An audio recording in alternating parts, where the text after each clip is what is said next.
ನೀನೆ ಎಂದೆಂದು ನಿನಗೆ ಆರಾಧನೆ, ಎಂದೆಂದು ನಿನಗೆ ಆರಾಧನೆ.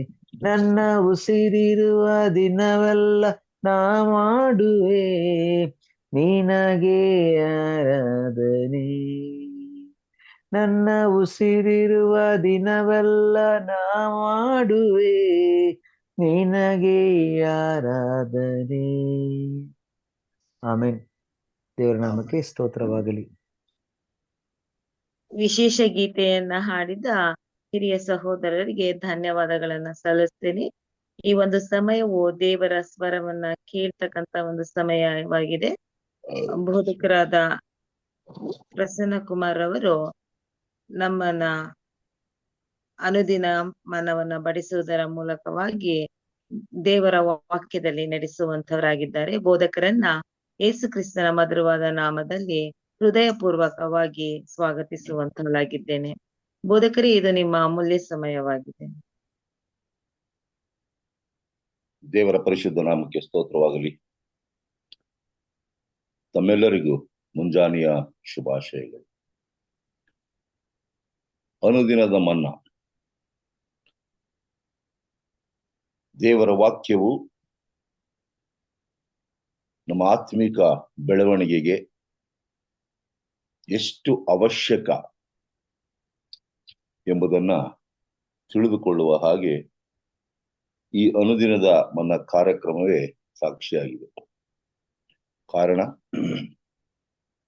ದಿನವನ್ನ ಪ್ರಾರಂಭಿಸುವುದನ್ನ ಮುಂಚಿತವಾಗಿ ದೇವರ ಪ್ರಸನ್ನತೆಯಲ್ಲಿ ಸನ್ನಿಧಾನದಲ್ಲಿ ಕುಳಿತುಕೊಂಡು ಆತನ ವಾಕ್ಯವನ್ನ ಕೇಳುವುದೇ ಒಬ್ಬ ನಿಜವಾದ ಕ್ರೈಸ್ತನಿಗೆ ಇರ್ತಕ್ಕಂಥ ಮಹತ್ಕರವಾದಂತ ಆಶೀರ್ವಾದವನ್ನ ಈಗ ತಲೆಬಾಗಿ ಬಂದಿರತಕ್ಕಂಥ ಪ್ರತಿಯೊಬ್ಬರು ಅನುಭವಿಸುತ್ತೀರಿ ಎಂಬುದರಲ್ಲಿ ಎರಡು ಮಾತಿಲ್ಲ. ಬನ್ನಿ, ಸ್ವಲ್ಪ ಹೊತ್ತು ನಾವು ಇವತ್ತಿನ ಧ್ಯಾನಕ್ಕೋಸ್ಕರ ಆತ್ಮೀಕ ಬೆಳವಣಿಗೆಯ 5 ನಿಯಮಗಳು. ಒಂದು ವೇಳೆ ನಾವು ಆತ್ಮೀಕವಾಗಿ ಬೆಳಿಬೇಕಾದ್ರೆ ಏನ್ ಬೇಕು? ಈಗ ನಮ್ಮ ದೇಹ, ನಮ್ಮ ಶರೀರ ಬೆಳಿಬೇಕಾದ್ರೆ ಎಲ್ಲಾ ರೀತಿಯಾದಂತ ಆಹಾರ, ನೀರು, ವಿಶ್ರಾಂತಿ, ವ್ಯಾಯಾಮ ಪ್ರತಿಯೊಂದನ್ನ ನಾವು ಪಾಲಿಸಿ ಹೇಗಾದ್ರೂ ನಾವು ಆರೋಗ್ಯವಂತರಾಗಿರ್ಬೇಕು ಎಂಬುದಾಗಿ ಬಯಸ್ತೇವೆ. ಒಂದು ವೇಳೆ ವೈದ್ಯರ ಬಳಿಯಲ್ಲಿ ಹೋಗುವಾಗ ನಮ್ಮ ದೇಹವನ್ನ ತಪಾಸಣೆ ಮಾಡಿ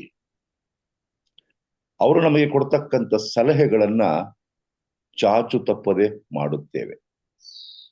ಈ ಊಟವನ್ನ ಮಾಡಬೇಡಿ, ಎಣ್ಣೆ ಪದಾರ್ಥ ತಿನ್ನಬೇಡಿ, ಜಾಸ್ತಿ ಅನ್ನ ತಿನ್ನಬೇಡಿ, ಹೆಚ್ಚು ನಡಿಬೇಕು, ಎಲ್ಲಾ ರೀತಿಯಾದ ಸಲಹೆಗಳನ್ನ ನಾವು ಪಾಲನೆ ಮಾಡಲಿಕ್ಕೆ ಸಿದ್ಧರಾಗ್ತೇವೆ. ಕಾರಣ, ಆರೋಗ್ಯವಂತರಾಗಿರ್ಬೇಕು. ಪ್ರಿಯರೇ,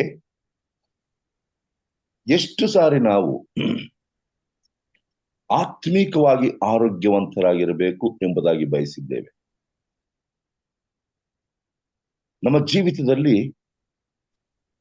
ನಾವು ಬೆಳೆಯಬೇಕಾದರೆ, ಪರಲೋಕ ರಾಜ್ಯವನ್ನ ಸೇರಬೇಕಾದರೆ ಈ ಆತ್ಮೀಕ ಬೆಳವಣಿಗೆ ಬಹಳ ಮುಖ್ಯವಾಗಿದೆ.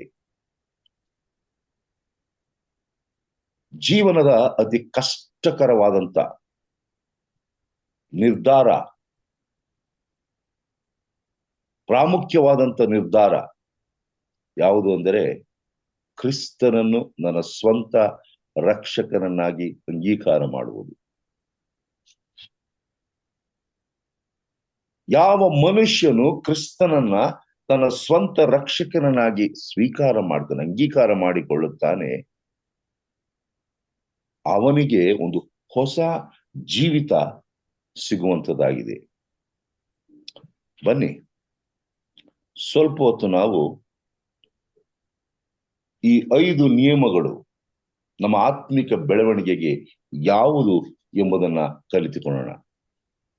5 ಪ್ರಿನ್ಸಿಪಲ್ಸ್ ಆಫ್ ಸ್ಪಿರಿಚುವಲ್ ಗ್ರೋತ್.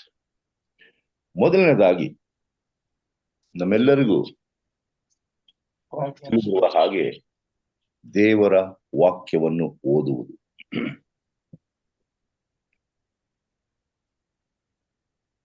ಕೆಲವರು ಮಾತ್ರ ಊಟವನ್ನ ವಾರಕ್ಕೊಂದು ಸಾರಿ ಮಾಡಬಹುದು ಅಥವಾ ದಿನಕ್ಕೊಂದು ಸಾರಿ ಮಾಡಬಹುದು. ಆರೋಗ್ಯಕ್ಕೆ ತಕ್ಕಂತೆ, ದೇಹಕ್ಕೆ ತಕ್ಕಂತೆ ಬೇಕಾದಂತ ಆಹಾರವನ್ನ ನಾವು ಸ್ವೀಕಾರ ಮಾಡಬಹುದು.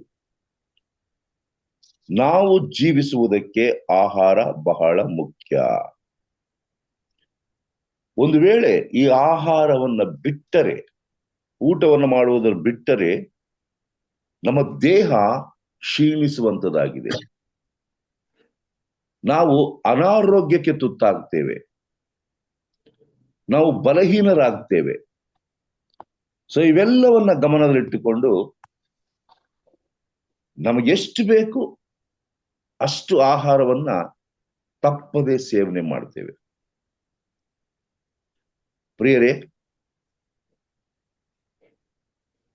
ಆತ್ಮೀಕವಾದ ಆಹಾರವನ್ನ ಸೇವನೆ ಮಾಡದೇ ಇರುವಾಗ ಅದು ನಮ್ಮ ಆತ್ಮೀಕ ಜೀವಿತಕ್ಕೆ ಕುಂದು ತರುವಂತದ್ದಾಗಿದೆ, ಕೆಲವು ಕೊರತೆಗಳನ್ನು ತರುವಂತದ್ದಾಗಿದೆ. ಹಾಗೆಯೇ ನಾವು ಆತ್ಮೀಕವಾಗಿ ಬೆಳಿಬೇಕಾದ್ರೆ ಮೊದಲನೆಯದಾಗಿ ದೇವರ ವಾಕ್ಯವನ್ನ ಎಡೆಬಿಡದೆ ತಪ್ಪದೆ ಓದಬೇಕು.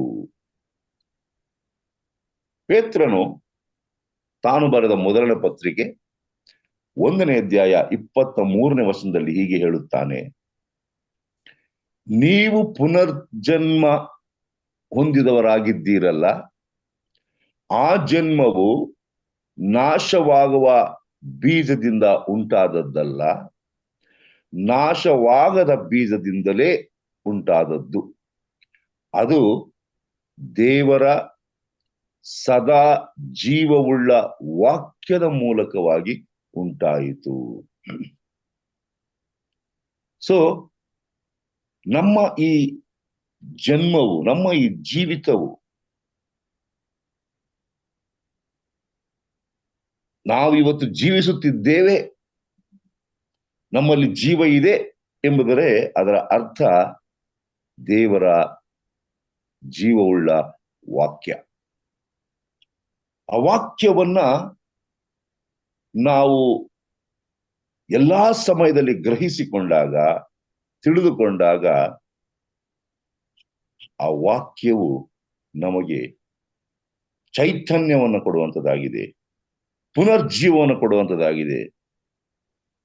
ಆತ್ಮಿಕವಾಗಿ ಸತ್ತು ಹೋಗಿರುವಾಗ ನಮಗೆ ಜೀವವನ್ನು ಕೊಡ್ತಕ್ಕಂಥದ್ದು ಈ ದೇವರ ವಾಕ್ಯ.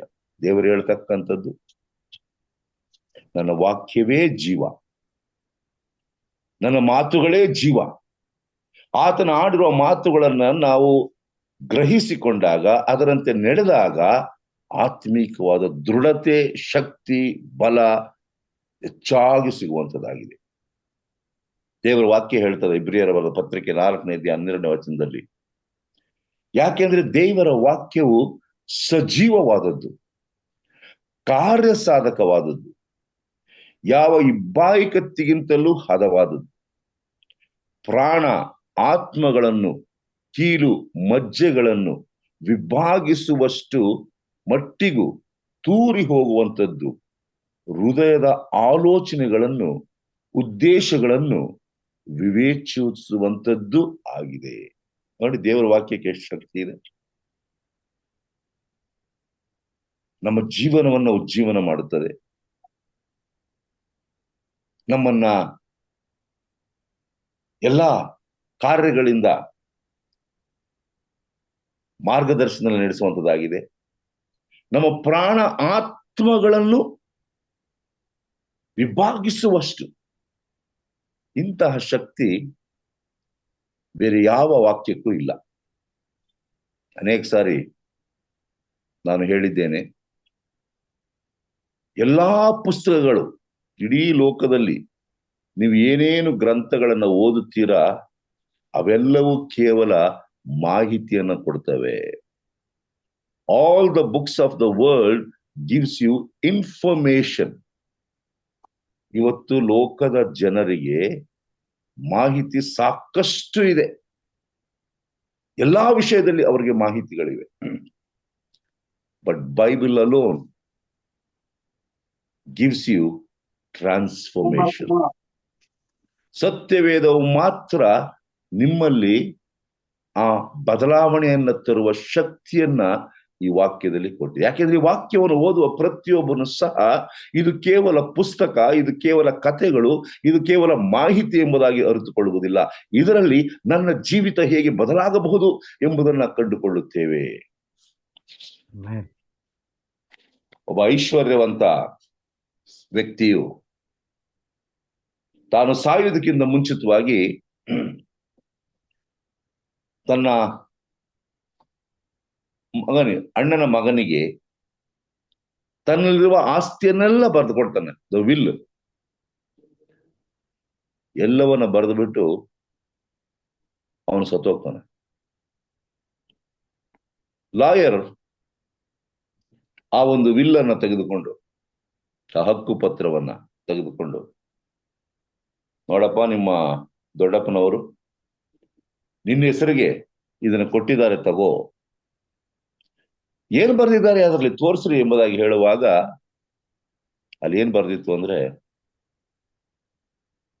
ನನ್ನ ಮಗನೇ, ನಿನಗೋಸ್ಕರ ನಾನು ಒಂದು ಬೆಲೆ ಕಟ್ಟಲಾಗದ ಸತ್ಯವೇದವನ್ನ ಬಿಟ್ಟು ಹೋಗುತ್ತಿದ್ದೇನೆ. ಇದನ್ನ ದಯವಿಟ್ಟು ಪ್ರತಿದಿನವೂ ಓದು. ಇದರಲ್ಲಿ ನಿನಗೆ ಅತ್ಯಮೂಲ್ಯವಾದ ರಹಸ್ಯಗಳು, ಅತ್ಯಮೂಲ್ಯವಾದ ಮೂಲಗಳು, ಮುತ್ತುಗಳು ಸಿಗುತ್ತದೆ. ಇದನ್ನ ಕೇಳಿ ಆ ಮಗನಿಗೆ ಬಹಳ ದುಃಖ ಆಗ್ತದೆ, ಬೇಜಾರಾಗ್ತದೆ. ಇದ ಆಸ್ತಿ, ಇದನ್ನ ನಮ್ ದೊಡ್ಡಪ್ಪ ಬರ್ಕೊಟ್ಟಿದ್ದಾರ, ಎಷ್ಟು ಐಶ್ವರ್ಯವಂತರಾಗಿದ್ದಾರೆ. ನಾನೇನೋ ನೆನ್ಸ್ಕೊಂಡೆ, ಅವರ ಆಸ್ತಿಯನ್ನೆಲ್ಲ ನನ್ನ ಮೇಲೆ ಬರೀತಾರೆ, ಅವರ ಹಣವನ್ನೆಲ್ಲ ನನ್ನ ಹೆಸರು ಬರೀತಾರೆ, ಅವರ ಮನೆಯನ್ನ ನನ್ನ ಹೆಸರು ಬರೀತಾರೆ, ಇದೆಲ್ಲ ನೆನ್ಸ್ಕೊಂಡೆ.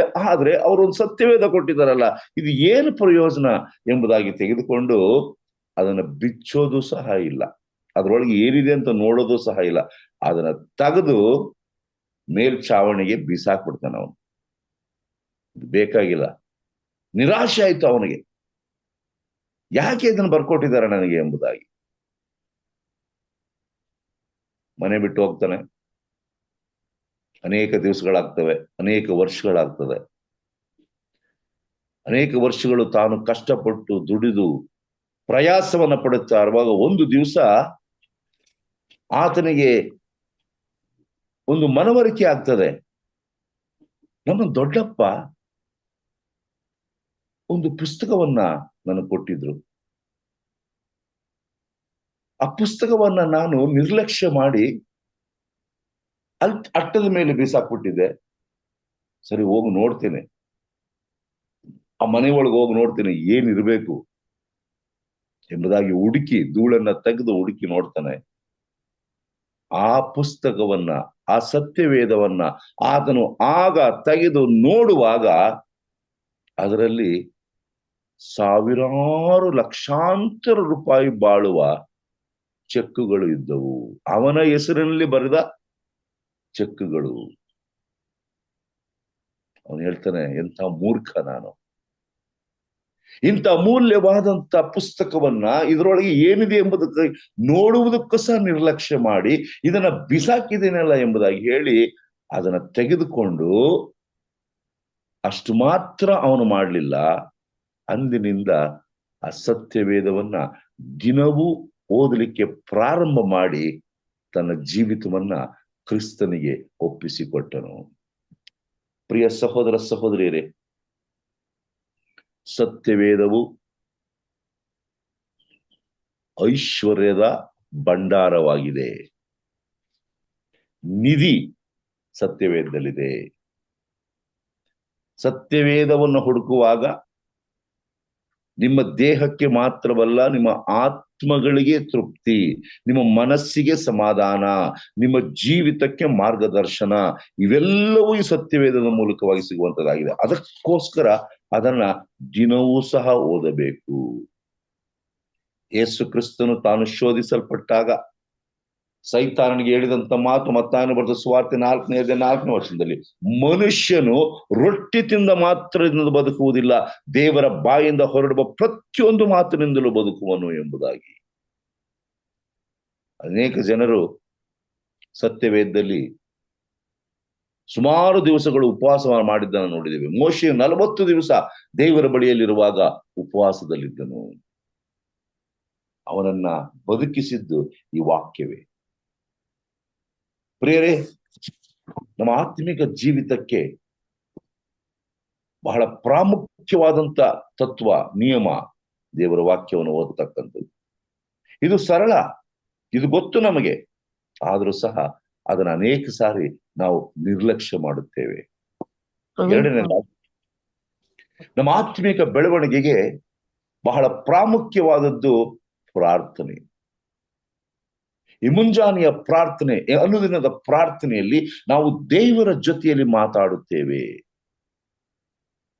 ಅನೇಕ ಸಾರಿ ನಮ್ಮ ಬಲಹೀನತೆ, ನಮ್ಮ ಆಯಾಸ, ನಮ್ಮ ನಿತ್ರಾಣ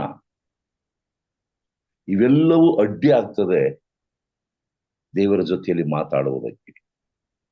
ಪ್ರಾರ್ಥನೆ ಎಂದರೆ ಇಷ್ಟೇ, ನಾವು ದೇವರ ಜೊತೆಯಲ್ಲಿ ಆತನು ಕಾಣದೇ ಇರುವಾಗ ನಮ್ಮ ಸ್ವರವನ್ನು ಕೇಳುತ್ತಾನೆ, ನಮ್ಮ ವಿಜ್ಞಾಪನೆಯನ್ನು ಕೇಳುತ್ತಾನೆ, ನಮ್ಮ ಬೇಡಿಕೆಗಳನ್ನ ಕೇಳುತ್ತಾನೆ ಎಂಬುದನ್ನು ನಂಬಿ ಆತನ ಜೊತೆಯಲ್ಲಿ ಮಾತಾಡ್ತಕ್ಕಂಥದ್ದು. ಒಂದು ವೇಳೆ ಮನುಷ್ಯರು ನಿಮ್ಮ ಮಾತುಗಳನ್ನು ಕೇಳ್ತಾರೋ ಇಲ್ವೋ, ನಿಮ್ಮ ಪತಿ ನಿಮ್ಮ ಮಾತುಗಳನ್ನು ಕೇಳುತ್ತಾರೋ ಇಲ್ಲವೋ, ನಿಮ್ಮ ಸ್ನೇಹಿತರು ನಿಮ್ಮ ಮಾತುಗಳನ್ನು ಕೇಳುತ್ತಾರೋ ಇಲ್ಲವೋ, ದೇವರು ನಿಮ್ಮ ಮಾತುಗಳನ್ನು ಕೇಳುತ್ತಾರೆ. ಕಷ್ಟದ ಸಮಯದಲ್ಲಿ ಪ್ರಾರ್ಥನೆ ಮಾಡಬೇಕು, ಅನಾರೋಗ್ಯದ ಸಮಯದಲ್ಲಿ ಪ್ರಾರ್ಥನೆ ಮಾಡಬೇಕು, ಬಲಹೀನತೆಯ ಸಮಯದಲ್ಲಿ ಪ್ರಾರ್ಥನೆ ಮಾಡಬೇಕು. ಸ್ವಾಮಿ ಹೇಳ್ತಾನೆ, ಯೆರೆಮೀಯನು ಬರೆದ ಪತ್ರಿಕೆ ಪ್ರವಾದನ ಗ್ರಂಥ 33ನೇ ವಚನದಲ್ಲಿ, ನನ್ನನ್ನು ಕೇಳಿಕೋ, ನಾನು ನಿನಗೆ ಸದುತ್ತರವನ್ನು ದಯಪಾಲಿಸುವನು ಎಂಬುದು. Call unto me and I will answer you. ಪ್ರಿಯರೇ, ಅನೇಕ ತತ್ವಜ್ಞಾನಿಗಳು ಈ ವಾಕ್ಯವನ್ನು ಹೇಳ್ತಾರೆ,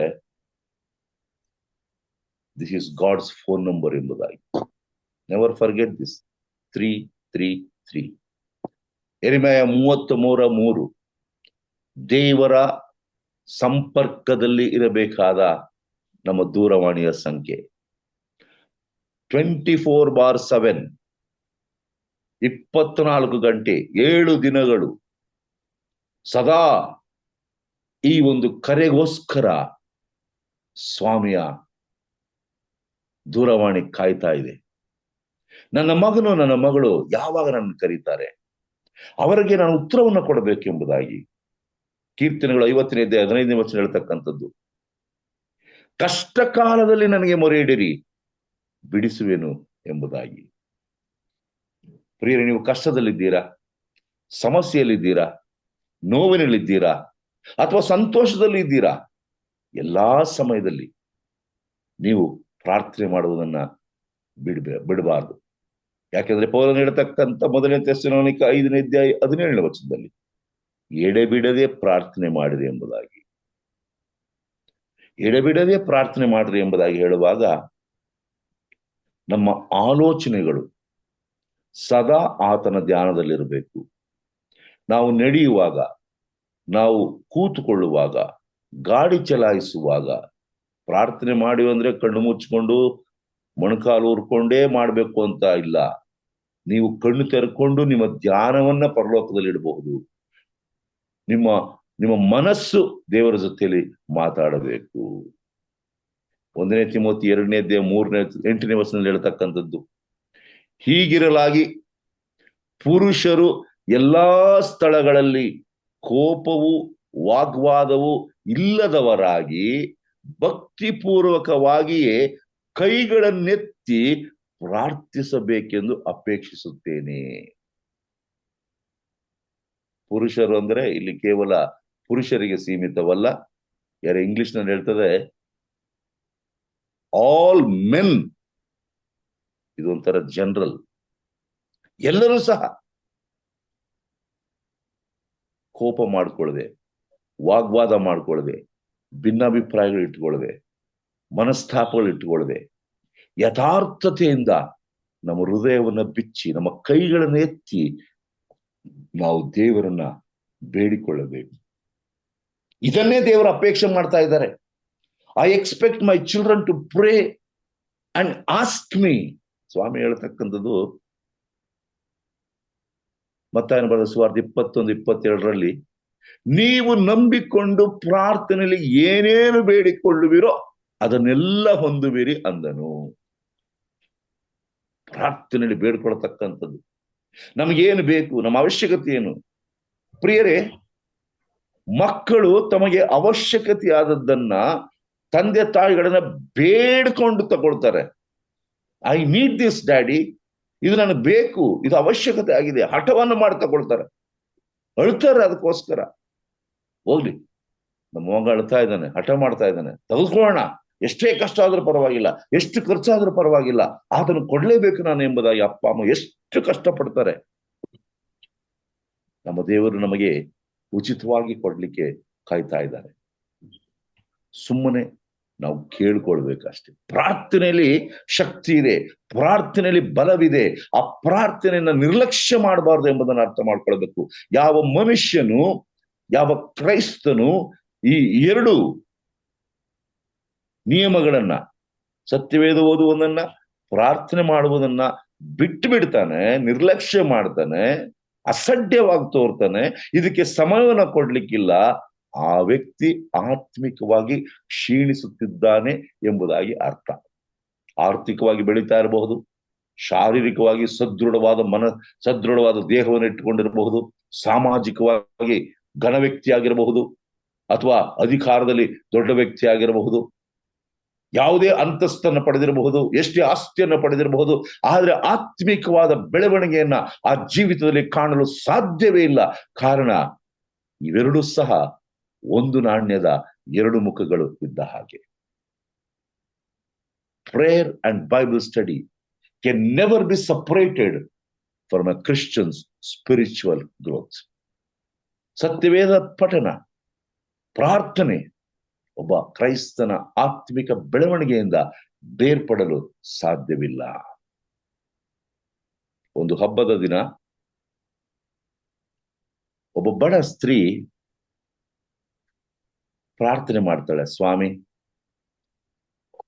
ಲೋಕವೆಲ್ಲ ಹಬ್ಬ ಮಾಡ್ತಾ ಇದ್ದಾರೆ, ನಮ್ಮ ಅಕ್ಕಪಕ್ಕದ ಮನೆಯವರೆಲ್ಲ ಹಬ್ಬ ಮಾಡ್ತಾ ಇದ್ದಾರೆ, ಆದ್ರೆ ನನ್ನ ಮಕ್ಕಳಿಗೆ ಒಂದು ಒಳ್ಳೆ ಊಟ ಕೊಡ್ಲಿಕ್ಕೆ ನನ್ನ ಹತ್ರ ಹಣ ಇಲ್ಲ ಸ್ವಾಮಿ. ನನ್ನ ಪತಿ ಲಕ್ವಾ ಕಾಯಿಲೆಯಿಂದ ಹಾಸಿಗೆಯನ್ನು ಹಿಡಿದಿದ್ದಾರೆ. ನನಗೆ 3 ಮಕ್ಕಳಿದ್ದಾರೆ. ಆ 3 ಮಕ್ಕಳಿಗೆ ಒಂದು ಒಳ್ಳೆಯ ಊಟವನ್ನಾದ್ರೂ ಕೊಡಬೇಕು ಸ್ವಾಮಿ ಎಂಬುದಾಗಿ ಆಕೆ ದೇವರ ಬಳಿಯಲ್ಲಿ ಕೇಳ್ಕೊಳ್ತಾಳೆ. ಆಕೆಗೆ ಗೊತ್ತಿತ್ತು, ನಾನು ಭಕ್ತಿಯಿಂದ, ನಮ್ರತೆಯಿಂದ, ದೀನತೆಯಿಂದ, ಯಥಾರ್ಥತೆಯಿಂದ ದೇವರನ್ನ ಬೇಡಿಕೊಳ್ಳುವಾಗ ಆತನು ನನ್ನ ಅವಶ್ಯಕತೆಗಳನ್ನ ಪೂರೈಸುತ್ತಾನೆ ಎಂಬುದಾಗಿ. ಫಿಲಿಪ್ಪಿಯ 4:19 ಹೇಳುವಾಗೆ, ಆದರ ಐಶ್ವರ್ಯಕ್ಕೆ ತಕ್ಕಂತೆ ನಿಮ್ಮ ಎಲ್ಲಾ ಕೊರತೆಗಳನ್ನ ನೀಗಿಸುವನು ಎಂಬುದಾಗಿ. ಆ ಬೆಳಗ್ಗೆ ಆಕೆ ಮಾಡ್ತಕ್ಕಂಥ ಅದ್ಭುತವನ್ನ ನೋಡಿ. ಕಿರಾಣಿ ಅಂಗಡಿಗೆ ಹೋಗ್ತಾಳೆ, ದಿನಸಿ ಅಂಗಡಿ, ತಾನು ಎಲ್ಲಿ ರೇಷನ್ ತಗೊಳ್ತಾ ಇದ್ದಾಳೆ ಅಲ್ಲಿ. ಆ ಅಂಗಡಿಯವನ ಹತ್ರ ಹೋಗಿ ಅವನಿಗೆ ಹೇಳ್ತಾರ, ಅಯ್ಯ, ನನ್ನ ಮಕ್ಕಳು ಕಷ್ಟಪಡ್ತಾ ಇದ್ದಾರೆ, ಒಂದು ಒಳ್ಳೆ ಊಟ ಕೊಡಬೇಕು, ದಯವಿಟ್ಟು ನನಗೆ ಸ್ವಲ್ಪ ದಿನಸಿಗಳನ್ನ ಕೊಡಿ ಎಂಬುದಾಗಿ. ಅಂಗಡಿಯವನು ಹೇಳ್ತಾನೆ, ಕೇಳ್ತಾನೆ, ಎಷ್ಟಮ್ಮ ಇದೆಯಾ ನಿನ್ನ ಹತ್ರ? ನಿನ್ ಕೈಲಿ ಎಷ್ಟು ಕಾಸಿದೆ? ದಯವಿಟ್ಟು ಕೊಡು. ಆ ಸ್ತ್ರೀ ಹೇಳ್ತಾಳೆ, ಅಯ್ಯ, ನನ್ನಲ್ಲಿ ಕಾಸಿಲ್ಲ, ಏನೂ ಇಲ್ಲ ನನ್ನ ಹತ್ರ. ನನ್ನ ಗಂಡ ಅನಾರೋಗ್ಯದಲ್ಲಿದ್ದಾರೆ, ನನ್ನ ಮಕ್ಕಳು ಬಹಳ ಸಣ್ಣವರಿದ್ದಾರೆ, ಅನೇಕ ತಿಂಗಳಿಂದ ನಮಗೆ ಆದಾಯ ಇಲ್ಲ, ನನಗೇನು ಇಲ್ಲ. ಮತ್ ನಾನು ಹೇಗ್ ಕೊಡ್ಲಿ ನಿನಗೆ? ನಿನ್ನ ಹತ್ರ ಏನಿದೆ? ನನ್ನ ಕೈಯಲ್ಲಿ ಒಂದು ಸಣ್ಣ ಕಾಗದ ಇದೆ, ಪೇಪರ್. ಏನಮ್ಮ ಇದೆ ಪೇಪರ್ನಲ್ಲಿ? ನಾನು ನನ್ನ ದೇವರಿಗೆ ಒಂದು ಪ್ರಾರ್ಥನೆಯನ್ನ ಬರೆದಿದ್ದೇನೆ, ಅದು ಮಾತ್ರ ಇದೆ, ದಯವಿಟ್ಟು ತೆಗೆದುಕೊಳ್ಳಿ ಎಂಬುದಾಗಿ. ಪರಿಹಾಸ್ಯ ಮಾಡ್ತಾ, ತಮಾಷೆ ಎಂಬುದಾಗಿ ತಿಳಿದುಕೊಂಡು, ಸರಿಮಾ, ಒಂದು ಕೆಲಸ ಮಾಡು, ಆ ಹಾಳೆಯನ್ನು ನನಗೆ ಕೊಡು, ಆ ಪೇಪರ್ ನನಗೆ ಕೊಡು. ನಾನೇನ್ ಮಾಡ್ತೇನೆ, ಆ ಒಂದು ಹಾಳೆಯನ್ನು ತೆಗೆದುಕೊಂಡು ನನ್ನ ತಕ್ಕಡಿಯಲ್ಲಿ ತೂಗ್ತೇನೆ. ನಿನ್ನ ಈ ಪ್ರಾರ್ಥನೆ ಕಾಗದಕ್ಕೆ ಎಷ್ಟು ತೂಕ ಇದೆ ಅಂತ ನೆನೆಸ್ಕೊಂಡು, ಅಷ್ಟಕ್ಕೆ ನಿನಗೆ ಎಷ್ಟು ಬೇಕೋ ಅಷ್ಟು ದವಸ ಧಾನ್ಯವನ್ನ ನಾನು ಕೊಡ್ತೇನೆ. ಅಕ್ಕಿ ತಕೋ, ಬೇಳೆ ತಕೋ, ನೀನ್ ಏನ್ ಬೇಕೋ ತಕೋ ನಿನಗೆ, ಆದ್ರೆ ಈ ಕಾಗದ ಎಷ್ಟು ತೂಕ ಇದೆ ಅಷ್ಟು ಮಾತ್ರ ಕೊಡ್ತೇನೆ. ನಮ್ಮೆಲ್ಲರಿಗೂ ಗೊತ್ತು, ಒಂದು ಸಣ್ಣ ಪೇಪರ್ ತಕ್ಕಡಿಯಲ್ಲಿ ಹಾಕುವಾಗ ಅದು ತೂಕ ಇರಲ್ಲ ಎಂಬುದಾಗಿ. ಆದರೆ ಆಶ್ಚರ್ಯಕರವಾದದ್ದಾಯ್ತು.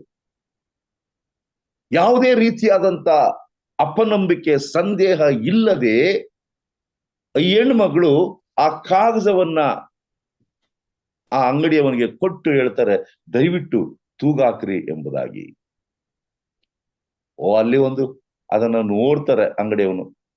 ಅಲ್ಲಿ ಏನ್ ಬರೆದಿತ್ತು ಅಂದ್ರೆ, ಪ್ರಿಯ ದೇವರೇ, ನಾಳೆ ದಿವಸ ಹಬ್ಬ ಇದೆ, ನನ್ನ ಮಕ್ಕಳಿಗೆ ಒಂದು ಒಳ್ಳೆಯ ಊಟ ಕೊಡುವಷ್ಟು ದಿನಸಿ ನನ್ನಲ್ಲಿಲ್ಲ. ನಾನು ಆ ಮಕ್ಕಳಿಗೆ ಒಂದು ಒಳ್ಳೆ ಊಟ ಕೊಡಬೇಕು. ಅದು ಮಾತ್ರ ಅಲ್ಲ, ಈ ಹಬ್ಬದ ದಿನದಲ್ಲಿ ನಾನು ಬಡವರಿಗೂ ಸಹ ಹಂಚಬೇಕು ಎಂದು ಮನಸ್ಸಿದೆ. ದಯವಿಟ್ಟು ನನಗೆ ಈ ಒಂದು ಅವಶ್ಯಕವಾದ ವಸ್ತುಗಳನ್ನ ಒದಗಿಸಿಕೊಡು ಸ್ವಾಮಿ ಎಂಬುದಾಗಿ ಬರೆದಿತ್ತು. ಅಂಗಡಿಯವನು ಅದನ್ನ ತೆಗೆದುಕೊಂಡು ತಕ್ಕಡಿ ಮೇಲೆ ಹಾಕ್ತಾನೆ. ಆಶ್ಚರ್ಯಕರ ಅಂದ್ರೆ, ತಕ್ಷಣವಾಗಿ ಆ ತಕ್ಕಡಿ ಕೆಳಗೆ ಬರ್ತದೆ. ಇನ್ನೊಂದು ಕಡೆ ಆತನು ತನ್ನ ದವಸ ಧಾನ್ಯವೆಲ್ಲ ಹಾಕ್ತಾ ಇದ್ದಾನೆ, ಆದರೆ ಆ ತಕ್ಕಡಿ ಮೇಲೆ ಹೋಗ್ತಾನೇ ಇಲ್ಲ. ಎಷ್ಟಾಗಿದ್ರು ಸಹ ಆ ಪ್ರಾರ್ಥನೆ ಬರೆದಂತ ಪೇಪರ್, ಕಾಗದ ಬಹಳ ತೂಕವಾಗಿತ್ತು. ಅಂಗಡಿಯವರು ಹೇಳ್ತಾನೆ, ಏನಮ್ಮ ಆಶ್ಚರ್ಯ ಇದು, ನೀನೇನ್ ಕೊಟ್ಟಿದೀಯ ನನಗೆ? ಏನಾಗಿದೆ ಗೊತ್ತಿರ ನನ್ನ ತಕಡಿಗೆ? ಇವತ್ತು ಬೇರೆ ಎಲ್ಲಾ ದವಸ ಧಾನ್ಯಕ್ಕಿಂತ ನೀನು ಕೊಟ್ಟಿರ್ತಕ್ಕಂತ ಈ ಪೇಪರ್, ಈ ಒಂದು ಕಾಗದ ಹೆಚ್ಚು ತೂಕವಾಗಿದೆ. ದಯವಿಟ್ಟು ಒಂದು ಕೆಲಸ ಮಾಡಮ್ಮ, ನೀನ್ ಎಷ್ಟು ಬೇಕು ದವಸ ಧಾನ್ಯ ತಕೊಂಡೋಗು, ಅದಕ್ಕೆ ನೀನು ಕಾಸು ಕೊಡೋ ಅವಶ್ಯಕತೆ ಇಲ್ಲ ಎಂಬುದಾಗಿ ಹೇಳಿ, ಆ ನಂಬಿಕೆ, ಆ ಮಗಳ ನಂಬಿಕೆಯನ್ನ, ಆ ಪ್ರಾರ್ಥನೆಯ ನಂಬಿಕೆಯನ್ನ ಆತನು ಸಂತೋಷವಾಗಿ ಸ್ವೀಕಾರ ಮಾಡಿ ಆ ಮಗಳಿಗೆ ಎಷ್ಟು ಬೇಕು ಅಷ್ಟು ಆಹಾರದ ದಿನಸಿಗಳನ್ನ ಕೊಡ್ತಾನೆ. ಆ ಹೆಣ್ಣು ಮಗಳು ಅದನ್ನು ತೆಗೆದುಕೊಂಡು ಬಹಳ ಸಂತೋಷವಾಗಿ ಮನೆಗಳಿಗೆ ಹೋಗ್ತಾನೆ. ಆಕೆ ಹೋದ್ಮೇಲೆ ಅಂಗಡಿಯವನು ಸ್ವಲ್ಪ ಹೊತ್ತು ಯೋಚನೆ ಮಾಡ್ತಾನೆ, ನನ್ನ ತಕ್ಕಡಿ ಏನಾಗಿತ್ತು, ಸರಿಯಾಗಿದೆಯಾ, ಸರಿಯಾದ ತೂಕ ಇದೆಯಾ ಎಂಬುದಾಗಿ ಆತನು ಪರಿಶೀಲನೆ ಮಾಡುವಾಗ ಎಲ್ಲವೂ ಚೆನ್ನಾಗಿತ್ತು. ಆದರೆ ಇವತ್ತು ಸಹ ಅಂಗಡಿಯವನಿಗೆ ಅರ್ಥವಾಗಿಲ್ಲ, ನಾನು 5 kg ಬಟ್ಟನ್ನ ಹಾಕುವಾಗ ಏನೂ ತೂಕವಿಲ್ಲದ ಆ ಕಾಗದ ಹೇಗೆ ತಾನೇ ಅಷ್ಟೊಂದು ಭಾರವಾಗಿತ್ತು ಎಂಬುದಾಗಿ. ಇದು ಪ್ರಾರ್ಥನೆಯ ಶಕ್ತಿ. ಪ್ರಿಯರ, ನಾವು ಪ್ರಾರ್ಥನೆ ಮಾಡುವಾಗ ವಿಶ್ವಾಸದಿಂದ ಮಾಡಬೇಕು. ನಂಬಿಕೆಯಿಂದ ಮಾಡುವ ಪ್ರಾರ್ಥನೆ ರೋಗಿಯನ್ನ ಗುಣಪಡಿಸುತ್ತದೆ. ಎಷ್ಟೋ ಸಾರಿ ನಮ್ಮ ಪ್ರಾರ್ಥನೆಗಳಲ್ಲಿ ವಾಕ್ಯಗಳು ಜಾಸ್ತಿ ಇರ್ತದೆ, ಗ್ರಾಮರ್ ಜಾಸ್ತಿ ಇರ್ತದೆ, ಲ್ಯಾಂಗ್ವೇಜ್ ಚೆನ್ನಾಗಿರ್ತದೆ, ಸ್ವರ ಚೆನ್ನಾಗಿರ್ತದೆ, ನಂಬಿಕೆ ಕಡಿಮೆ ಆಗಿರ್ತದೆ. ಪ್ರಾರ್ಥನೆ ಮಾಡುವಾಗ ವ್ಯಾಕರಣ ಬೇಕಾಗಿಲ್ಲ, ನಿಮ್ಮ ಭಾಷೆ ಬೇಕಾಗಿಲ್ಲ. ನಾನು ಎಷ್ಟು ಚೆನ್ನಾಗಿ ಪ್ರಾರ್ಥನೆ ಮಾಡಬಲ್ಲೆ, ನನಗೆ ಎಷ್ಟು ಇಂಗ್ಲಿಷ್ ಗೊತ್ತು, ಎಷ್ಟು ಕನ್ನಡ ಗೊತ್ತು, ಎಷ್ಟು ಅದ್ಭುತವಾಗಿ ನಾನು ಇದೆಲ್ಲ ಮುಖ್ಯ. ಪ್ರಾರ್ಥನೆಯಲ್ಲಿ ಮನಸ್ಸು ಮುಖ್ಯ. ನೀವು ಮಾಡುವ ಪ್ರಾರ್ಥನೆ ಯಥಾರ್ಥವಾಗಿದೆಯಾ?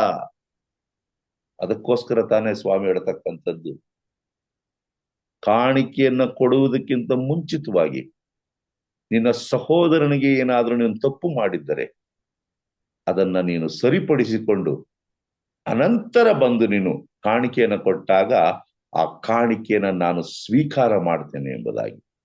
ಅದೇ ರೀತಿಯಲ್ಲಿ ನಾವು ಪ್ರಾರ್ಥನೆ ಮಾಡೋದಕ್ಕೂ ಮುಂಚಿತವಾಗಿ ನಮ್ಮನ್ನ ನಾವು ಸರಿಪಡಿಸಿಕೊಳ್ಳಬೇಕು, ನಮ್ಮ ತಪ್ಪುಗಳನ್ನು ಒಪ್ಪಿಕೊಳ್ಳಬೇಕು, ನಮ್ಮ ಸಹೋದರರ ಜೊತೆಯಲ್ಲಿ ನಾವು ಸಂಬಂಧವನ್ನು ಸುಭದ್ರಪಡಿಸಿಕೊಳ್ಳಬೇಕು. ಅನೇಕ ಸಾರಿ ನಮ್ಮ ಪ್ರಾರ್ಥನೆಗಳನ್ನ ದೇವರು ಕೇಳಲು ಸಾಧ್ಯವೇ ಇಲ್ಲ. ಕಾರಣ ಏನು?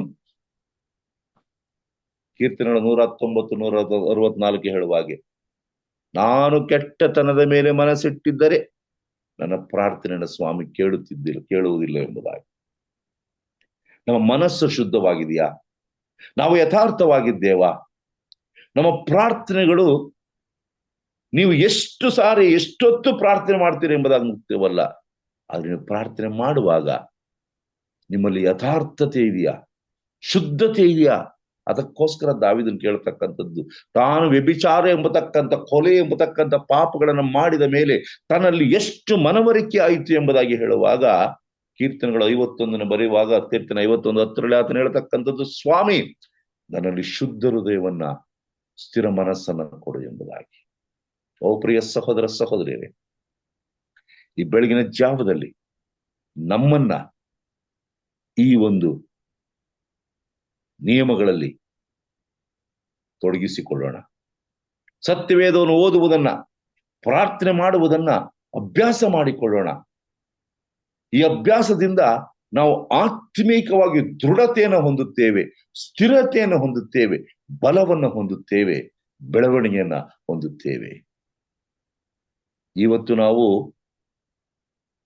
ಶಾರೀರಿಕವಾಗಿ ದೊಡ್ಡವರಾಗಿ ಬೆಳೆದಿರಬಹುದು, 5 ಅಡಿ 6 ಅಡಿ 7 ಅಡಿ ಎತ್ತರವಾಗಿರಬಹುದು, ಆದ್ರೆ ಆತ್ಮಿಕವಾಗಿ ಕುಬ್ಜರಾಗಿದ್ದೇವೆ. We have become dwarfs when it comes to spiritual growth. ನನ್ನನ್ನು ಸೇರಿ ಹೇಳ್ತಾ ಇದ್ದೇನೆ, ನಾನು ಆತ್ಮಿಕವಾಗಿ ಬಲ ಹೊಂದಬೇಕಾದ್ರೆ, ದೃಢತೆ ಮತ್ತು ಸ್ಥಿರತೆಯನ್ನು ಹೊಂದಬೇಕಾದ್ರೆ ಹೆಚ್ಚು ದೇವರ ವಾಕ್ಯವನ್ನು ಧ್ಯಾನ ಮಾಡಬೇಕು, ಎಡೆಬಿಡದೆ ಪ್ರಾರ್ಥನೆ ಮಾಡಬೇಕು, ದೇವರ ಪ್ರಸನ್ನತೆಯಲ್ಲಿ ಸಮಯವನ್ನ ಕಳೆಯಬೇಕು. ದೇವರಿ ಮುಂಜಾನೆ ನಿಮ್ಮೆಲ್ಲರನ್ನ ಆಶೀರ್ವದಿಸಲಿ. 2 ನಿಯಮಗಳನ್ನ ಇವತ್ತು ಹೇಳಿದ್ದೇನೆ. ದೇವರ ಚಿತ್ತವಿದ್ದರೆ ಅದನ್ನ ಮುಂದಿನ ಸಮಯದಲ್ಲಿ ಇನ್ನೂ 3 ನಿಯಮಗಳನ್ನ ಹೇಳಲು ಇಷ್ಟಪಡುವಂತನಾಗಿದ್ದೇನೆ. ಸದ್ಯಕ್ಕೆ ಈ 2 ನಿಯಮಗಳನ್ನ ನಾವು ಚಾಚು ತಪ್ಪದೆ ಮಾಡುವುದಕ್ಕೆ ಇಂದಿನಿಂದ ಅಭ್ಯಾಸ ಮಾಡಿಕೊಳ್ಳೋಣ. ಎಷ್ಟೇ ಸಮಯ, ಎಷ್ಟೇ ಕೆಲಸ, ಎಷ್ಟೇ ಕಷ್ಟ ಇದ್ದರೂ ಸಹ ದೇವರ ವಾಕ್ಯವನ್ನು ಓದುವುದನ್ನು ಬಿಡಬೇಡಿ, ಪ್ರಾರ್ಥನೆ ಮಾಡುವುದನ್ನು ಬಿಡಬೇಡಿ. ಯಾಕೆಂದ್ರೆ ಅದು ನಿಮ್ಮ ಮತ್ತು ನನ್ನ ಆತ್ಮಿಕ ಬೆಳವಣಿಗೆಗೆ ಉಪಯುಕ್ತವಾಗುತ್ತದೆ. ದೇವರು ನಿಮ್ಮನ್ನ ಆಶೀರ್ವಾದ ಮಾಡಲಿ. ದೈವಿಕ ಮನ್ನವನ್ನ ಬಡಿಸಿದ ಹಿರಿಯ ಬೋಧಕರಾದ ಪ್ರಸನ್ನ ಕುಮಾರ್ ಅವರಿಗೆ ಹೃದಯಪೂರ್ವಕವಾಗಿ ವಂದನೆಗಳನ್ನ ಸಲ್ಲಿಸುವಂತವಳಾಗಿದ್ದೇನೆ. ಈಗ ಪ್ರಾರ್ಥನೆಯ ಸಮಯವಾಗಿದೆ. ನಮ್ಮ ಮಧ್ಯದಲ್ಲಿರ್ತಕ್ಕಂಥ ಬೋಧಕರಾದ ಅಮಿತ್ ರವರು ಪ್ರಾರ್ಥನೆಯಲ್ಲಿ ನಡೆಸಬೇಕು. ಹಾಗೂ ಚಿನ್ನಪ್ಪ ಸಾತ್ವಿಕ್ ರವರು ಪ್ರಾರ್ಥನೆಯಲ್ಲಿ ನಡೆಸಲು ಕೇಳ್ತೇನೆ. ಅಲ್ಲಿ ಚಾರ್ಟ್ಸ್ ಅಲ್ಲಿ ಹಾಕಿದ್ದೇನೆ, ನಿಮ್ಮ ಒಂದು ಇಂಡಿವಿಜುವಲ್ ಚಾರ್ಟ್ ಅಲ್ಲಿ ಮತ್ತೆ ಕಾಮನ್ ಆಗಿರೋದ್ರಲ್ಲಿ.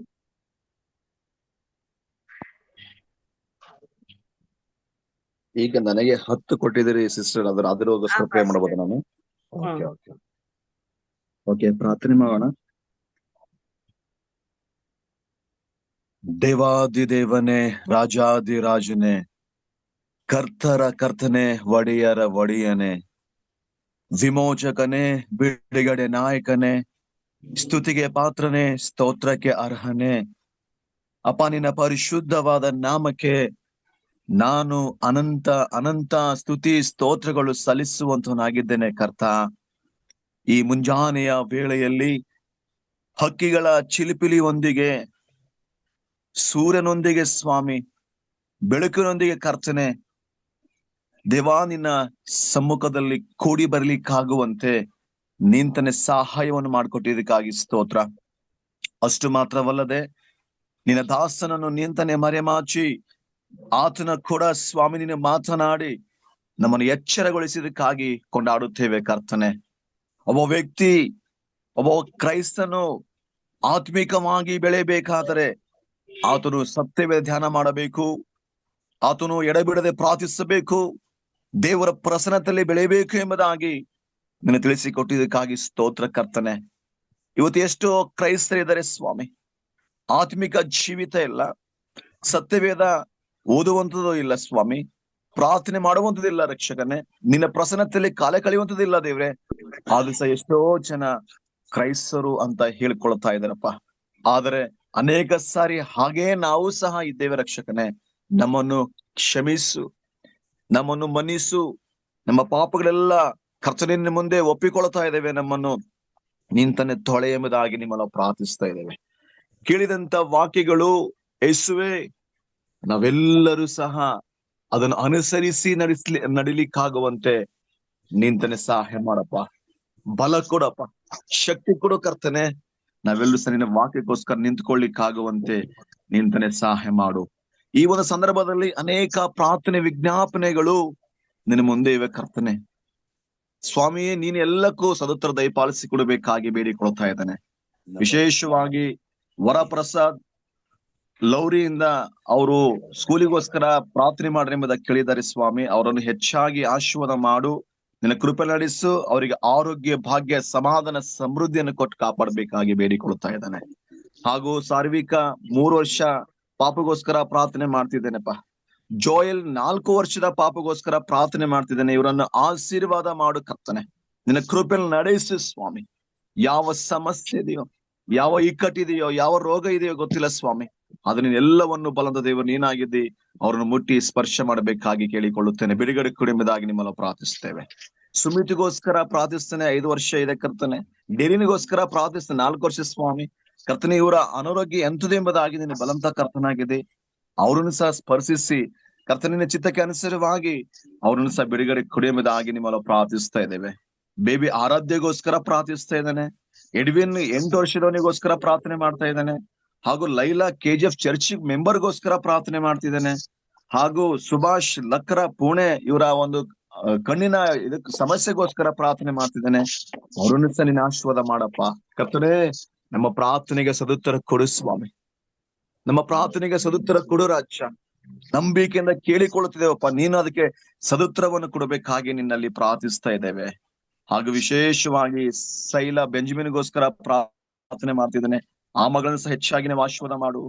ಹಾಗೂ ವಿಶೇಷವಾಗಿ ರೂತ್ಗೋಸ್ಕರ ಪ್ರಾರ್ಥನೆ ಮಾಡ್ತಿದ್ದಾನೆ. ಅವರನ್ನು ಸಹ ಹೆಚ್ಚಾಗಿ ನೀನು ಆಶೀರ್ವಾದ ಮಾಡು ಕರ್ತನೆ. ರಾಹುಲ್ಗೋಸ್ಕರ ಪ್ರಾರ್ಥಿಸ್ತೇನೆ, ಅವರನ್ನು ಸಹ ಹೆಚ್ಚಾಗಿ ನೀವು ಆಶೀರ್ವಾದ ಮಾಡ್ಬೇಕಾಗಿ ನಿನ್ನಲ್ಲಿ ಪ್ರಾರ್ಥಿಸ್ತಿದ್ದೀವಿ ಸ್ವಾಮಿ. ಕರ್ತನೆ, ನಿನ್ನ ಕೃಪೆ ನಮ್ಮ ಮೇಲೆ ಚಾಚಪ್ಪ. ನಮ್ಮ ಪ್ರಾರ್ಥನೆ ತಿರಸ್ಕಾರ ಮಾಡ್ಬೇಡ್ರಪ್ಪ ಕರ್ತನೆ. ನೀನೇ ಎಲ್ಲಾ ಪ್ರಾರ್ಥನೆಯನ್ನು ಕೇಳಿ ಎಲ್ಲಾ ಪ್ರಾರ್ಥನೆ ವಿಜ್ಞಾಪನೆಗೆ ಸದುತ್ತರ ಕೊಡಬೇಕಾಗಿ ನಿನ್ನಲ್ಲಿ ಪ್ರಾರ್ಥಿಸ್ತಾ ಇದ್ದೇವೆ.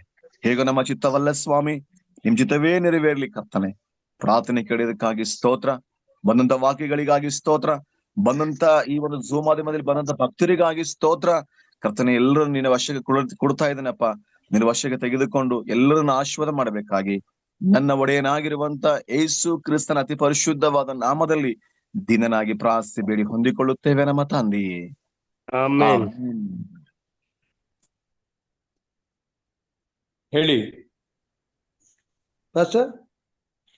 ಪಾಸ್ಟರ್, ನಿಮ್ಮ ಒಂದು ಚಾರ್ಟ್ ಅಲ್ಲಿ ಇದೆ ನೋಡಿ, ಇಂಡಿವಿಜುವಲ್ ಚಾರ್ಟ್ ಅಲ್ಲಿ.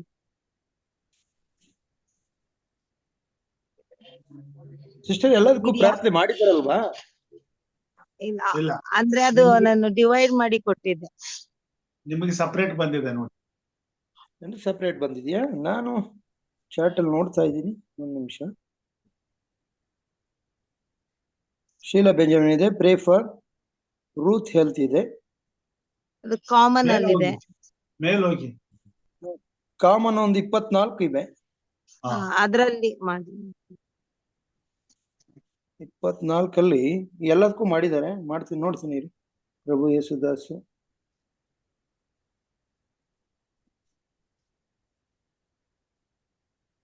ಮೇಲ್ಗಡೆಯಿಂದ ಇಲ್ಲಿ ನೋಡಿ, ಮೇಲ್ಗಡೆಯಿಂದ ಅವ್ರ ಅಮಿತ್ ಪಾಸ್ಟರ್ ಬೇರೆ, ಅವ್ರಿಗೆ ಸಪರೇಟ್ ಕೊಟ್ಟಿದ್ದು. ಎಲ್ಲ ಮಕ್ಕಳದು ಜಾಸ್ತಿ ಇತ್ತು ಅವ್ರದ್ದು. ಇಲ್ಲಿ ಕೂಡ ಮಕ್ಕಳದ್ದು ಅದೇ ಇದೆ, ನೋಡೋಣ ಇರಿ. ಮಾಡೋಣ ಬಿಡಿ.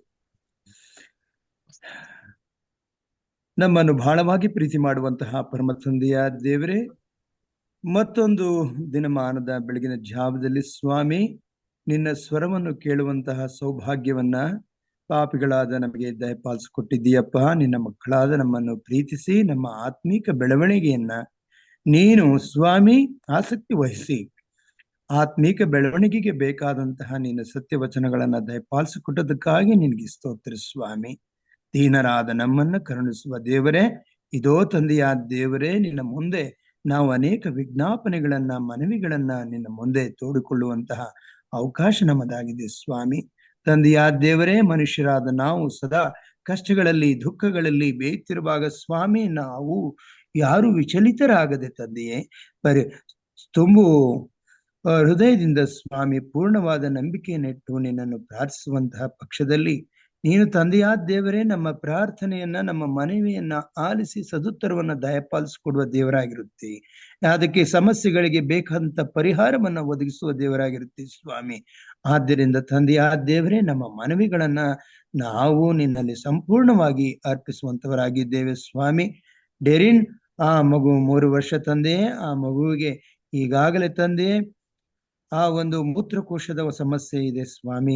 ಆ ಮಗುವಿಗೆ ಬೇಕಾದಂತಹ ಒಂದು ಚಿಕಿತ್ಸೆಯನ್ನ, ಒಳ್ಳೆಯ ಔಷಧವನ್ನ ದೊರಕಿಸಿ ಸ್ವಾಮಿ, ವೈದ್ಯರ ಮುಖಾಂತರ ಆ ಮಗುವಿಗೆ ಒಳ್ಳೆಯ ಆರೋಗ್ಯವನ್ನ ನೀನು ಕೊಡಬೇಕೆಂದು, ಅದರಲ್ಲಿರುವಂತಹ ಆರೋಗ್ಯ ಸಮಸ್ಯೆಯನ್ನು ಸ್ವಸ್ಥಪಡಿಸಬೇಕೆಂದು ಬೇಡುತ್ತೇವೆ ಸ್ವಾಮಿ.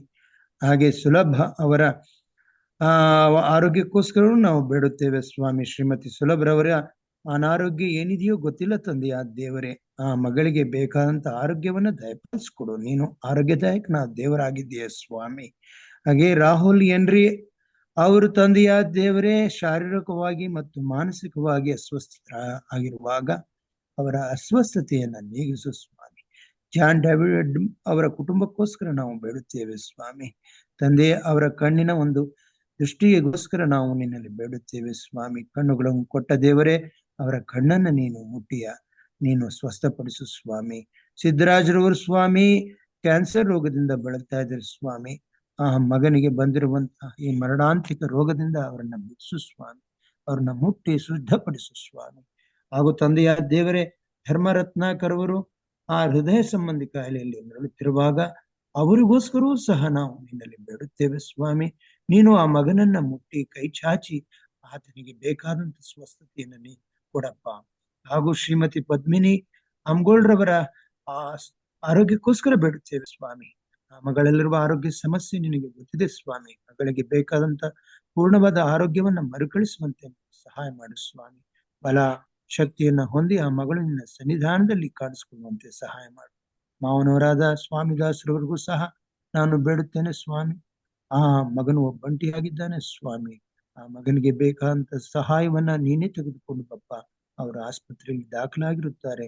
ಅವರಿಗೆ ಬೇಕಾದಂತ ಸ್ವಾಮಿ ಔಷಧೋಪಚಾರವನ್ನ ಮತ್ತು ಆದರಣೆಯನ್ನ ನೀಡು ಸ್ವಾಮಿ. ಆ ಮಗನ ಸೇವೆಯನ್ನ ನೀನು ತಂದೆಯೇ ನಿನ್ನ ಮನಸ್ಸಿಗೆ ತೆಗೆದುಕೋ. ತಂದೆಯ ಮಗನನ್ನ ನೀನು ಕರುಣಿಸು. ಹಾಗೆ ಸೂಸನ್ ಮಾರ್ಟಿನ್ ರವರ ಕಣ್ಣುಗಳಿಗೋಸ್ಕರ, ಅವರ ಆರೋಗ್ಯಕ್ಕೋಸ್ಕರ ಬೇಡುತ್ತೇನೆ ಸ್ವಾಮಿ. ಪ್ರಭು ಯೇಸುದಾಸರವರ ಆರೋಗ್ಯಕ್ಕೋಸ್ಕರ, ರೇಖಾರವರ ಆರೋಗ್ಯಕ್ಕೋಸ್ಕರ ಬೇಡುತ್ತೇನೆ ಸ್ವಾಮಿ. ಆರೋಗ್ಯದಾಯಕನಾದ ದೇವರೇ, ಘನವೈದ್ಯನಾದ ದೇವರೇ, ಇವರಿಗೆ ಬೇಕಾದಂತ ಆರೋಗ್ಯಗಳನ್ನು ದಯಪಾಲಿಸಪ್ಪ. ಜಾನ್ಸನ್ ರವ್ ಯೇಸುದಾಸರವರ ಒಂದು ಕುಟುಂಬಕ್ಕೋಸ್ಕರ ಮತ್ತು ಅವರು ಪಾಲಿಸಿಕೊಂಡು ಹೋಗುತ್ತಿರುವಂತಹ ಸಭೆಗೋಸ್ಕರ ಬೇಡುತ್ತೇವೆ ಸ್ವಾಮಿ. ಆ ಮಗನಿಗೆ ಸಂಪೂರ್ಣವಾದ ರೀತಿಯಲ್ಲಿ ಸೇವೆಯನ್ನ ಮಾಡುವಂತೆ ನೀನು ಬೇಕಾದಂತ ಅನುಕೂಲತೆಗಳನ್ನ ದಯಪಾಲಿಸು ಸ್ವಾಮಿ. KP ರವಿ ಅವರು ಬಳ್ಳಾರಿಯಿಂದ ತಂದೆಯಾದ ದೇವರೇ ನಿನ್ನ ಕೇಳಿಕೊಳ್ಳುವಾಗ ಅವರ ಕುಟುಂಬಕ್ಕೋಸ್ಕರ ಮತ್ತು ಅವರು ನಡೆಸುವಂತಹ ವ್ಯಾಪಾರಕ್ಕೋಸ್ಕರ ಬೇಡುತ್ತೇವೆ ಸ್ವಾಮಿ. ಆ ಮಗನು ನಿನ್ನ ಹೆಸರಿನಲ್ಲಿ ಎಲ್ಲವನ್ನು ಮಾಡುತ್ತಿರುವುದರಿಂದ ಮಗನಿಗೆ ಬೇಕಾದಂತ ಸಹಾಯವನ್ನು ಪರಲೋಕದಿಂದ ಒದಗಿಸು ಸ್ವಾಮಿ. ಅವರ ಸಭೆ, ಬಳ್ಳಾರಿಯ ಸಭೆಗೋಸ್ಕರ ಬೇಡುತ್ತೇವೆ. ಸಭೆಯನ್ನು ನೀನು ಪುನಶ್ಚೇತನಗೊಳಿಸು ಸ್ವಾಮಿ. ಸಭೆಗೆ ಬೇಕಾದಂತ ಅನುಕೂಲತೆಗಳನ್ನ ದಯಪಾಲಿಸು. ಸಭಾಪಾಲಕರ ಸೇವೆಯಲ್ಲಿ ನೀನಿರು ಸ್ವಾಮಿ. ಸಾಮುವೇಲ್ ಡೀರವರು ಸ್ವಾಮಿ, ಅವ್ರಿಗೋಸ್ಕರ ನಾವು ಬೇಡುತ್ತೇವೆ ಸ್ವಾಮಿ. ಆ ಮಗನಿಗಿರುವಂತಹ ಒಂದು ರೋಗ ನಿನ್ ತಿಳಿದಿದೆ ಸ್ವಾಮಿ. ಈ ಒಂದು ಇಳಿ ವಯಸ್ಸಿನಲ್ಲಿ ಸ್ವಾಮಿ ಮಕ್ಕಳಿಗಿರುವಂತಹ ರೋಗವನ್ನು ನೀನು ಹೋಗಲಾಡಿಸಪ್ಪ. ರಾಜ್ಕುಮಾರ್ ಹಾವೇರಿ ಅವರು ಕಾಲು ಮುರಿತದಿಂದ ಅವರು ಬಳಲ್ತಾ ಇರುವಾಗ, ಅವರು ಕಷ್ಟದಲ್ಲಿರುವಾಗ ಸ್ವಾಮಿ ಅವರನ್ನು ಸಹ ಮುಟ್ಟು ಅವರಿಗೆ ಬೇಕಾದಂತ ಒಳ್ಳೆಯ ಔಷಧೋಪಚಾರವನ್ನ, ಚಿಕಿತ್ಸೆ ನೀನು ದಯಪಾಲಿಸ್ಕೊಡು ಸ್ವಾಮಿ. ಅವ್ರು ನೋಡ್ಕೊಳ್ಳುವಂತ ವೈದ್ಯರಿಗೆ ಉಚಿತವಾದ ಜ್ಞಾನವನ್ನು ಕೊಟ್ಟು ಅವರ ಮುಖಾಂತರ ಅವರಿಗೆ ಒಳ್ಳೆಯ ಆರೋಗ್ಯವನ್ನು ಮರುಕಳಿಸು ಸ್ವಾಮಿ. ಅನಿತಾ ಪ್ರಸಾದ್ ಅವರ, ದಯಾನಂದ್ ಅವರ ಮತ್ತು ರೆಡ್ಲಿ ಅವರ ಆರೋಗ್ಯಕ್ಕೋಸ್ಕರ ಬೇಡುತ್ತೇವೆ ಸ್ವಾಮಿ. ಯಶವಂತರವರ ಆರೋಗ್ಯಕ್ಕೋಸ್ಕರವೂ ಬೇಡುತ್ತೇವೆ ಸ್ವಾಮಿ. ಹಾಗೆ ಶೀಲಾ ಬೆಂಜಮಿನ್ ರವರ ಆರೋಗ್ಯಕ್ಕೋಸ್ಕರ ಬೇಡುತ್ತೇವೆ ಸ್ವಾಮಿ. ಮಕ್ಕಳು ಅನಾರೋಗ್ಯದಲ್ಲಿ ಇರುವಾಗ ಸ್ವಾಮಿ, ಅವರ ಜೀವಿತ ಕಷ್ಟದಲ್ಲಿ ಸಾಗುತ್ತಿರುವಾಗ ಅವರಿಗೆ ಬೇಕಾದಂತ ಸಂತೋಷವನ್ನ ನೀನು ಕೊಡಪ್ಪ. ಅವರಿಗೆ ಮತ್ತೊಮ್ಮೆ ಆರೋಗ್ಯವನ್ನು ದಯಪಾಲಿಸಿಕೊಡು ಸ್ವಾಮಿ. ಉಳಿದಿರುವ ಸಮಯವನ್ನು ಅವರು ಸಂಪೂರ್ಣವಾಗಿ ಪ್ರಯೋಜನ ಪಡ್ಕೊಳ್ಳುವಾಗೆ ಸಹಾಯ ಮಾಡು ಸ್ವಾಮಿ. ಚಾನ್ಸರ್ ಹೆನ್ರಿ ಅವರ ಆರೋಗ್ಯಕ್ಕೋಸ್ಕರ ಮತ್ತು ಅವರ ಆತ್ಮಿಕ ಆರೋಗ್ಯಕ್ಕೋಸ್ಕರ, ಅವರ ಕುಟುಂಬಕ್ಕೋಸ್ಕರ ಬೇಡುತ್ತೇನೆ ಸ್ವಾಮಿ. ಅವರನ್ನ ಮರೆಯದೆ ನೀನು ಆಶೀರ್ವಾದ ಮಾಡು ಸ್ವಾಮಿ. ತಂದೆಯಾದ ದೇವರ ತ್ಯಾಗರಾಜ್ ಡೇವಿಡ್ ಅವರು ನಿನಗೆ ಕೃತಜ್ಞತೆಯನ್ನ ಸಲ್ಲಿಸುವಂತವರಾಗಿದ್ದಾರೆ ಸ್ವಾಮಿ. ಅವರಿಗೋಸ್ಕರ ನಾವು ಬೇಡುತ್ತೇವೆ ಸ್ವಾಮಿ. ಅವರಿಗೆ ಮಾಡಿದ ಉಪಕಾರಗಳಿಗೆ ಸ್ತೋತ್ರ ಸ್ವಾಮಿ. ಏಬಲ್ ಪ್ರಕಾಶ್ ಹಾಗೂ ಡ್ಯಾನಿ ಅವರು, ಮಾಸ್ಟರ್ AT ರವಿ ಅವರಿಗೋಸ್ಕರ ನಾವು ಬೇಡುತ್ತೇವೆ ಸ್ವಾಮಿ. ನೀವು ಮಾಡಿದ ಉಪಕಾರಗಳಿಗೋಸ್ಕರ ತಂದೆಯಾದ ದೇವರೇ, ಅವರೆಲ್ಲರೂ ನಿನ್ನ ಮುಂದೆ ಕೃತಜ್ಞತೆ ಸಲ್ಲಿಸುವರಾಗಿದ್ದೇವೆ ಸ್ವಾಮಿ. ನಾವು ಕೂಡ ಸಲ್ಲಿಸುತ್ತೇವೆ ಸ್ವಾಮಿ. ಮೈಸೂರು ಶ್ರೀರಂಗಪಟ್ಟಣದಲ್ಲಿ ನಡೆಯುವಂತಹ ಸ್ವಾಮಿ ಆ ಒಂದು ಕೂಟಕ್ಕೋಸ್ಕರ ನಾವು ಬೇಡುತ್ತೇವೆ ಸ್ವಾಮಿ. ಕೂಟದ ಎಲ್ಲಾ ವ್ಯವಸ್ಥೆಗಳನ್ನು ಮಾಡುವಾಗ ನಮ್ಮ ಜೊತೆ ಇರು ಸ್ವಾಮಿ. ಆ ಕೂಟವು ಅತಿ ಪ್ರಯೋಜನಕಾರಿಯಾಗಿ ಆಗುವಂತೆ ಸಹಾಯ ಮಾಡು ಸ್ವಾಮಿ. ಬರ್ತಿರುವ ಎಲ್ಲಾ ನಿನ್ನ ಭಕ್ತರನ್ನ, ಮಕ್ಕಳನ್ನ ಕರಗಳಿಗೆ ಸಮರ್ಪಿಸ್ತೇನೆ. ಅವರಿಗೆ ಬೇಕಾದಂತ ಅನುಕೂಲತೆಗಳನ್ನ ದಯಪಾಲಿಸಿರುವ ಅಡ್ಡಿ ಆತಂಕಗಳನ್ನ, ಎಲ್ಲಾ ಶೋಧನೆಗಳನ್ನ ತಪ್ಪಿಸು ಸ್ವಾಮಿ. ಇದನ್ನ ಆಯೋಜಿಸುತ್ತಿರುವ, ಇದರ ಹಿಂದೆ ಇರುವಂತಹ ಪ್ರತಿಯೊಬ್ಬರನ್ನು ನಿನ್ನ ಕರಗಳಿಗೆ ಸಮರ್ಪಿಸ್ತೇನೆ ಸ್ವಾಮಿ. ನೀನೇ ಅವರ ಸಂಗಡವಿದ್ದು ಅವರನ್ನು ನಡೆಸಿ ಅದನ್ನ ಯಶಸ್ಸುಗೊಳಿಸಬೇಕೆಂದು ಬೇಡುತ್ತೇನೆ ಸ್ವಾಮಿ. ಮತ್ತೊಂದು ಆವರ್ತಿ ಸ್ವಾಮಿ, ಈ ದಿನವೂ ನಮಗೆ ರಜೆ ದಿನವಾಗಿದೆ ಸ್ವಾಮಿ. ದಿನವೆಲ್ಲ ಭಯಭಕ್ತಿಯುಳ್ಳವರಾಗಿ ನೀನು ಹೇಳಿದ ವಾಕ್ಯವನ್ನ ಹಿಂದಿಟ್ಟುಕೊಂಡು ನಮ್ಮ ಜೀವಿತದ ಕಾಲವೆಲ್ಲ ಸ್ವಾಮಿ ಅದರಂತೆ ನಡ್ಕೊಳ್ಳೋದಕ್ಕೆ ಸಹಾಯ ಮಾಡು. ನಿನ್ನ ವಾಕ್ಯದಲ್ಲಿ ಬದುಕುವಂತೆ ಹಾಗೂ ನಿನ್ನ ಪ್ರಾರ್ಥನೆಯಲ್ಲಿ ತೊಡಗಿಕೊಂಡು ನಾವು ಜೀವಿಸುವಂತೆ, ಈ ಒಂದು ಸಾಗರವನ್ನ ನಾವು ದಾಟುವಂತೆ ನೀನು ಸಹಾಯ ಮಾಡು. ಈ ಸಾಗರವನ್ನ ದಾಟುವಾಗ ನೀನು ನಾವಿದ್ದು ನಮ್ಮ ಜೀವಿತದಲ್ಲಿ ಬರುವ ಬಿರುಗಾಳಿಯಿಂದ ನಮ್ಮನ್ನು ತಪ್ಪಿಸಿ ಈ ನಾವೇನು ಈ ದಡದಿಂದ ಆ ದಡಕ್ಕೆ ನೀ ಸೇರಿಸುವ ನಾವಿಕನಾಗಬೇಕೆಂದು, ನಮ್ಮನ್ನು ನಡೆಸುವನಾಗಿರಬೇಕೆಂದು ನಾವೆಲ್ಲರಲ್ಲಿ ಬಂದು ಸೇರುವ ಪ್ರತಿಯೊಬ್ಬರು ಸ್ವಾಮಿ ನಿನ್ನ ಕಡೆ ತಂದೆಯಾದ ಕೈ ಎತ್ತಿ ಪ್ರಾರ್ಥಿಸುತ್ತಾ, ಈ ಪ್ರಾರ್ಥನೆಗಳಿಗೆ ಸದುತ್ತರವನ್ನ ಬಯಸುತ್ತಾ ನಾವು ಈ ಪ್ರಾರ್ಥನೆಯನ್ನ ನಿನ್ನ ಮುದ್ದು ಮಗನು ನಮ್ಮ ಪ್ರಿಯ ರಕ್ಷಕನೂ ಆದ ಯೇಸು ಕ್ರಿಸ್ತನ ಒಂದು ಹೆಸರಲ್ಲಿ ತಾಳ್ಮೆಯಿಂದ ವಿನಯದಿಂದ ಬೇಡುತ್ತೇವೆ ತಂದೆಯಾದ ದೇವರೇ. ಆಮೆನ್. ಆಮೆನ್. ಬೋಧಕರಾದ ಜಾನ್ಸನ್ ಯೇಸುದಾಸ್ರವರು ಪರಲೋಕದ ಪ್ರಾರ್ಥನೆಯೊಡನೆ ಅಂತ್ಯಾಶೀರ್ವಾದದಲ್ಲಿ ನಡೆಸಲು ವಿನಂತಿಸುತ್ತೇನೆ.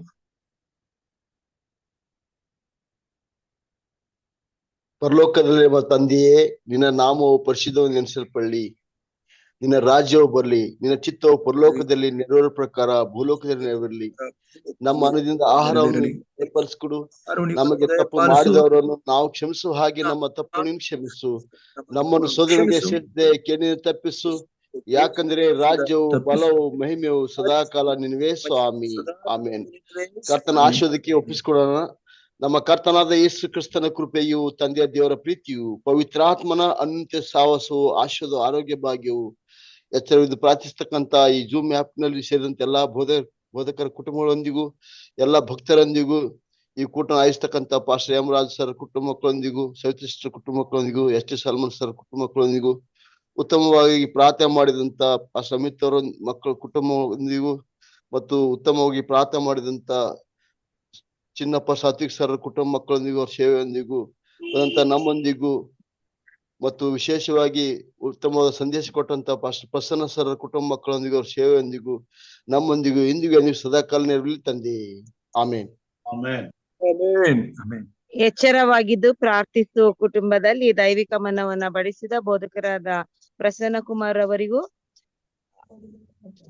ಆರಂಭದ ಹಾಗೂ ಕೊನೆಯ ಪ್ರಾರ್ಥನೆಗಳನ್ನು ಮಾಡಿದ ಹಿರಿಕರಿಗೂ, ಬೋಧಕರಿಗೂ, ವಿಶೇಷ ಗೀತೆಯನ್ನು ಹಾಡಿದಂತ ಸಹೋದರರಿಗೂ, ಕುಟುಂಬದಲ್ಲಿ ಕೂಡಿ ಬಂದಿರತಕ್ಕಂತ ಎಲ್ಲಾ ನಮ್ಮ ಕುಟುಂಬದ ಸದಸ್ಯರಿಗೂ ಯೇಸು ಕ್ರಿಸ್ತನ ಮಧುರವಾದ ನಾಮದಲ್ಲಿ ಎಲ್ಲರಿಗೂ ವಂದನೆಗಳನ್ನ ಸಲ್ಲಿಸ್ತೇನೆ. ಮತ್ತೆ ನಾವು ಸಾಯಂಕಾಲದಲ್ಲಿ ಕನ್ನಡ ಅಂತಾರಾಷ್ಟ್ರೀಯ ಸಭಾ ಶಾಲೆಯಲ್ಲಿ ಎಲ್ಲರೂ ಒಟ್ಟಾಗಿ ಕೂಡಿ ಬರುವ ಎಲ್ಲರಿಗೂ ಶುಭ ಮುಂಜಾನೆ.